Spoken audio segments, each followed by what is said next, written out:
പള്ളിയോട് സേവാ സംഘവുമായി അഭിപ്രായ വ്യത്യാസങ്ങളില്ലെന്ന് ആറന്മുള ക്ഷേത്ര ഉപദേശക സമിതി. പത്തനംതിട്ടയിൽ വാർത്താസമ്മേളനത്തിൽ സംസാരിക്കുകയായിരുന്നു ഭാരവാഹികൾ. രാമായണം മാസാചരണത്തിന്റെ ഭാഗമായുള്ള പാരായണം നടത്തുന്നത് ഉൾപ്പെടെയുള്ള കാര്യങ്ങളുമായി ബന്ധപ്പെട്ടാണ് ദേവസ്വം ഉദ്യോഗസ്ഥനെതിരെ ദേവസ്വം ബോർഡിൽ പരാതി നൽകിയത്. വഴിപാടുകാരിൽ നിന്നും പാരായണത്തിനുള്ള തുക വാങ്ങുന്നത് അതിനനുസരിച്ചുള്ള ചിലവുകളുമുണ്ടെന്ന് ഭാരവാഹികൾ പറഞ്ഞു.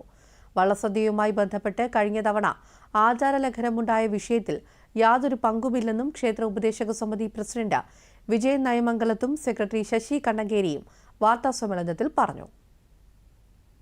കഴിഞ്ഞ വർഷം നടന്ന ആചാര ലംഘനം പോലും ഉപദേശക സമിതിയാണ് ഉണ്ടാക്കിയെന്നുള്ളൊരു ഇത് അതിനകത്ത് വന്നു. അതുകൊണ്ട് മാത്രമാണ് ഞങ്ങൾ അല്ലെങ്കിൽ ഞങ്ങൾ ഇത് മൈൻഡ് ചെയ്തേ ഇല്ല. അങ്ങനെ ഒരു ഇതുള്ളതുകൊണ്ട് മാത്രമാണ് ഞങ്ങൾ വന്നത്.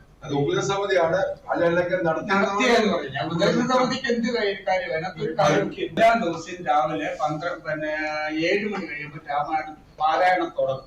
വൈകിട്ട് ഒരു 5:30 വരെ ഉണ്ടാകും. ഉച്ചയ്ക്ക് ഉണ്ണാൻ മാത്രം ചിലപ്പോൾ അരമണിക്കൂർ റെസ്റ്റ് എടുക്കും.